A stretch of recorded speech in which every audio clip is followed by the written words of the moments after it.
घर को अच्छी तरह से मैनेज करना कोई जादू नहीं होती है और ना ही एक दिन में कोई सीख पाता है। लेकिन रेगुलर बेसिस पे जब हम ये काम करते हैं और सुबह ही जल्दी अपना काम शुरू कर लेते हैं ना, तो सारी चीज़ें काफ़ी सहज हो जाते हैं, काफ़ी इफ़ेक्टिव हो जाती है। So welcome back to my channel व्रत विधि उपाय और मैं हूँ कौशिकी। दिन की शुरुआत कर रही हूँ भगवान के दर्शन से। आप लोगों को बहुत पसंद है तो लड्डू गोपाल जी की दर्शन कर लीजिए और चलिए शुरू करते हैं आज हम अपना दिन का। हमारे हर किसी के घर में लगभग दूध आता ही है। दूध को घर में ही फाड़ के आप पनीर बना सकते हैं।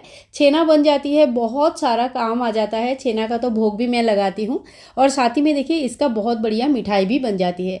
अगर मिठाई वगैरह तो मैं तो नहीं बनाती हूँ क्योंकि मीठा थोड़ा सा अवॉइड करती हूँ, तो इससे मैं बनाऊँगी पनीर, जिससे कि बढ़िया सा सब्जी घर के लिए बन जाएगा। तो इस तरह से ना घर में ही कोई चीज़ें हम व्यवस्था कर लेते हैं, हमेशा बाहर की लाने की ज़रूरत नहीं पड़ती है। और अब बनाएंगे डोसा के लिए एकदम मार्केट स्टाइल में आलू की सब्जी, जिसके लिए आलू को मैंने उबाल के रखा है।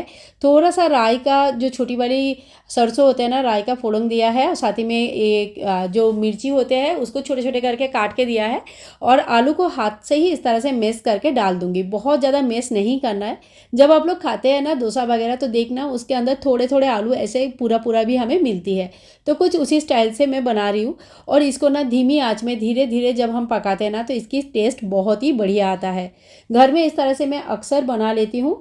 और देखिए इस तरह से जब आलू को आप बना लेंगे ना, तो जैसे हम ट्रेन में कहीं जाते हैं या एक दो दिन के लिए हमें खाना पैक करना होता है, तो इस तरह से आलू बनाकर आप चाहे तो खाना पैक भी कर सकते हैं।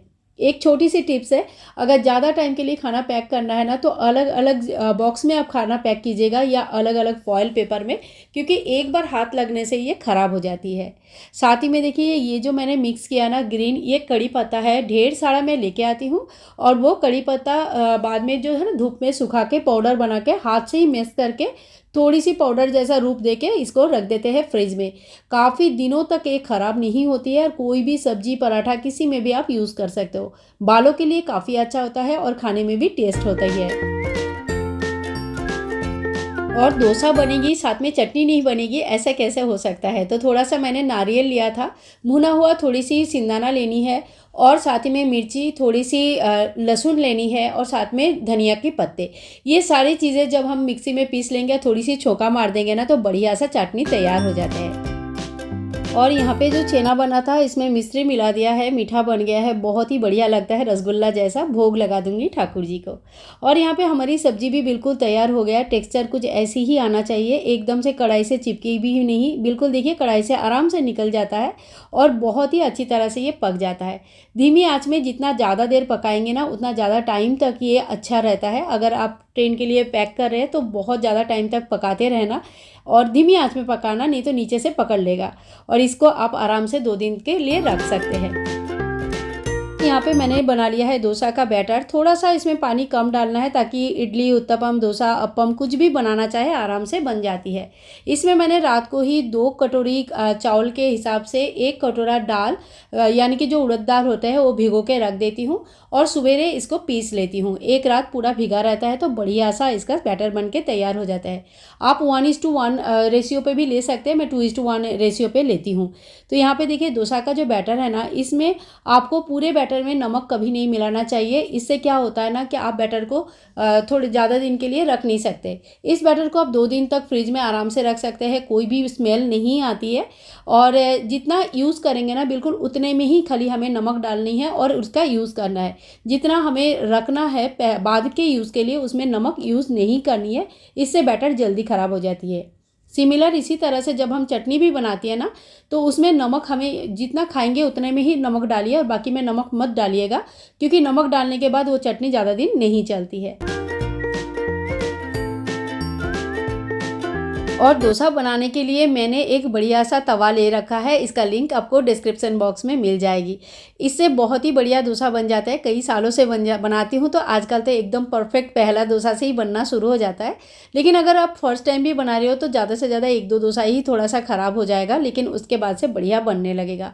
हल्के हाथ से इसको गोल घुमानी है और नीचे नीचे का तवा जब वो खुद से छोड़ना जब तक शुरू नहीं करता ना, तब तक आप इसको पलटी मत कीजिए। हस्बैंड आ गए हैं ऑफिस के ट्रिप से। गोल्डी इतनी खुश होता है ना, सच में बहुत ज़्यादा प्यार करता है। और चलिए, हस्बैंड के लिए आज ये सारी चीज़ें बन रही थी। वैसे बच्चों को भी बहुत पसंद है और हमारे घर में ये सारी चीज़ें तो बनती रहती है। तो हस्बैंड बाहर से जब भी आते हैं गोल्डी के लिए कुछ ना कुछ ज़रूर लेके आते हैं। अभी वो सिंदाना खा रहा है, जिसे मतलब आप कह सकते हैं कि जो मूंगफली होते हैं ना, वो खा रहा है। बहुत ज़्यादा उसको पसंद है। और सबके लिए मैंने बना लिया है डोसा, आलू की सब्जी, और मैंने सोचा था सांभर भी बना लूँगी, लेकिन अभी बिल्कुल टाइम नहीं था क्योंकि उनको भूख लग गई थी और उनका मतलब जल्दी आना हो गया था। जो टाइम था उससे पहले ही वो आ गए थे, तो इसीलिए मैंने कहा कि चलो सांभर रहने देते हैं और बाकी जो बना उतना ही मैंने उनको दे देती हूँ। बचा जो डोसा का बैटर है ना, इससे आप बहुत ही बढ़िया अप्पम, उत्तपम इत्यादि बना सकते हैं। ये जो 4 होल वाले मेरे पास तवा कह सकते हैं, ये जो है पैन, ये बहुत ही काम का है। इसमें 4 उत्तपम छोटे साइज़ का एक बार में बन जाता है। टिफ़िन देने के लिए या बच्चों के लिए बहुत सही होता है। और सुबह ब्रेकफास्ट में गोल्डी भी एक रोटी खाता है, तो उसके लिए भी एक रोटी मैंने बना दिया है। किचन ना कुछ भी काम करो, खास करके जब डोसा इडली का काम करो तो बहुत ज़्यादा फैल जाता है। तो मुझे सब हमेशा ही ना बिल्कुल साफ़ किचन होगा तभी काम करने का अच्छा लगता है, मज़ा आता है। तो मैंने तुरंत जो ना खाना खाने के बाद सारे पूरे किचन को पोंछ के साफ़ करूँगी, ताकि आगे का खाना बनाने में कोई भी दिक्कत ना आए। किचन का काउंटर टॉप जितना क्लीन रहता है ना, ऑर्गेनाइज रहता है, और जितना भी आप उसको अच्छे से प्रेम से सजा के रखो ना, उतना ही आपको काम करने में अच्छा लगता है। किचन का काउंटर टॉप ऐसे ऑर्गेनाइज करना है, ऐसे रखना है, ऐसा कोई थंब रूल होता नहीं है। हम सभी लोग अपने अपने हिसाब से, हमारा हाथ जैसे चलता है ना, उस हिसाब से सामान रखते हैं। मैं भी किचन काउंटर को बिल्कुल फ्री, एकदम खाली नहीं रखती हूँ, क्योंकि बहुत सारा सामान है जो मेरा हमेशा रेगुलर बेसिस पे यूज़ होता है और दिन में कई बार यूज़ होता है। ऐसे सामान को मैं अपने हाथ के सामने पास रखना ज़्यादा पसंद करती हूँ।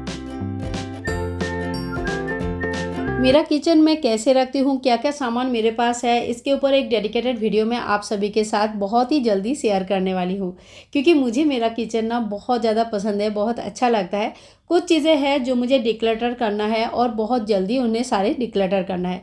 किचन के कोई भी सामान को डिक्लटर करने के लिए आप देखो, अगर 6 महीने तक या 3 महीने तक कोई भी चीज़, डब्बे या कोई भी बर्तन वगैरह आप लोगों ने यूज़ नहीं किया हुआ है, तो इसका मतलब आप उस बर्तन को यूज़ नहीं कर रहे हैं, और हो सकता है कि आगे चल के भी उसका ज़्यादा कुछ यूजेस नहीं रहेगा। ऐसे में देखो 2-3 ऑप्शन होते हैं। एक तो स्टील या एल्यूमिनियम के जो बर्तन होते हैं, एल्यूमिनियम तो हमें किचन में रखना ही नहीं चाहिए, ये बहुत ही जहरीले होते हैं। और एल्यूमिनियम और प्लास्टिक, ये दोनों बर्तन में खाना खाना मतलब अवॉइड ही करना चाहिए। जबकि हमारे सभी के पास थोड़ा बहुत एक आध बर्तन तो होता ही है। इसके अलावा जो स्टील के बर्तन है, अगर आप नहीं यूज़ कर रहे हैं, एक्स्ट्रा है या ख़राब हो गया, कभी कभी चटक जाता है, तो इसको आप दुकान में दे सकते हैं और इसके बदले में आपको दूसरे बर्तन दे देते हैं। तो आप इस तरह से भी बर्तनों का मतलब डिक्लटर कर सकते हैं। और ध्रुपद का साइकिल भी धो के रख दिया था, बिल्कुल मतलब नया जैसे चमक रहे थे। अब जो आप लोगों के साथ शेयर कर रही हूँ, ये बहुत ही ज़्यादा मुझे मतलब बहुत ज़्यादा दिन से इंतज़ार था और बहुत ही काम का चीज़ है। तो सबसे पहले जो मैं आप लोगों के साथ शेयर करने वाली हूँ, ये है एक स्प्राउट, जो स्प्राउट के लिए जो डब्बे आते हैं ना, जिसमें आपका 3 साइज़ यहाँ पे अवेलेबल होता है। एक सिंगल वाले, एक डबल वाले और एक 3 फ्लोर वाले, ठीक है। ये स्प्राउट मेकर है, इसमें अच्छे खासे स्प्राउट बन जाता है, जो कि सलाद के लिए, सब्जियों के लिए, बहुत सारे चीज़ों के लिए यूज़ होता है। और मैंने लार्ज वाला लिया है, इसमें 3 टाइप का स्प्राउट एक साथ उगा सकते हैं। और 3 टाइम के खाना बनाने के लिए आपको बिल्कुल सोचने की ज़रूरत नहीं पड़ेगी। इनफैक्ट इससे बहुत ही अच्छा चाट भी बन जाता है, जो कि शाम के टाइम पे अगर हम लोग खाते हैं ना, तो ये हेल्दी भी होती है और खाने में भी अच्छा लगता है। दूसरी जो प्रोडक्ट मैं आप लोगों के साथ शेयर करने वाली हूँ, ये है मसालेदानी, यानी कि मसाले का डिब्बा। ये डिब्बा जब मैंने लिया था, तो ये इसका लुक वाइज तो बिल्कुल पीतल जैसा है, ब्रश जैसा है, लेकिन ये थोड़ी सस्ती है। पीतल का जो एक्चुअल पीतल का जो आता है, वो कुछ 2,500-3 हज़ार का रेंज में आता है, जबकि ये मेरे ख्याल से 500 या 600 के रेंज में ही है। तो ये कोई मेटल है, ये पीतल नहीं है, लेकिन इसका जो लुक वाइज है बहुत ही बढ़िया है। गोल्डन कलर के है, और अगर आपको किचन को एक लो बजट में भी किचन को एक नया लुक देना है, या आपको अगर मसाले डब्बे की ज़रूरत है, तो आप ये ले सकते हैं।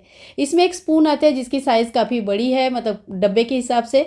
तो इस स्पून को खूब ज़्यादा यूज़ तो हम नहीं कर पाएंगे, इसमें छोटी सी स्पून ही आपको यूज़ करना पड़ेगा। डब्बे के साइज़ ठीक ठाक है। इसमें अगर हम मतलब मसाले रखते हैं ना तो काफ़ी दिन तक चल जाता है और काफ़ी अच्छा है, धोने के लिए भी एकदम साफ़ करने के लिए भी सही है। तो ये मुझे डब्बा ना ओवरऑल काफ़ी पसंद आया क्योंकि इसका जो लुक है ये बहुत ही बढ़िया है। बट बार बार कह रही हूँ, ये प्योर ब्रश नहीं है, मतलब ये ब्रश ही नहीं है, ये एक नॉर्मल मेटल का है, बट इसकी लुक वाइज ये बिल्कुल ब्रश जैसे ही दिखता है।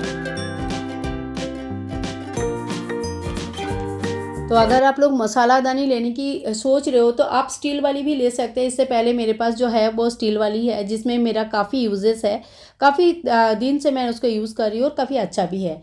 तो इस तरह का मुझे एक और लेना था क्योंकि इसमें जो खड़े मसाले होते हैं ना वो रखनी है मुझे, और दूसरे वाले जो है उसमें भी कुछ मसाले ऐसे हैं जो सब्जियों में काम आता है। ठीक है, तो अगर आप चाहें तो इसको ले सकते हैं। तीसरा जो प्रोडक्ट मैं आप लोगों के साथ शेयर कर रही हूँ ये है पनीर मेकिंग जो बॉक्स होता है वो है। इसमें चारों तरफ होल किया रहता है ताकि इसमें पनीर में से जो पानी है वो निकल जाए। इसको मैंने एक बार यूज़ कर लिया है, इसका यूजेस काफ़ी अच्छी है। छोटे साइज़ के है, 1 नंबर का है ये, इसके अलग अलग नंबर्स आते हैं। प्योर स्टील की बनी हुई है और साफ़ करने में भी आसान है और इस तरह से ये कुछ दिखता है।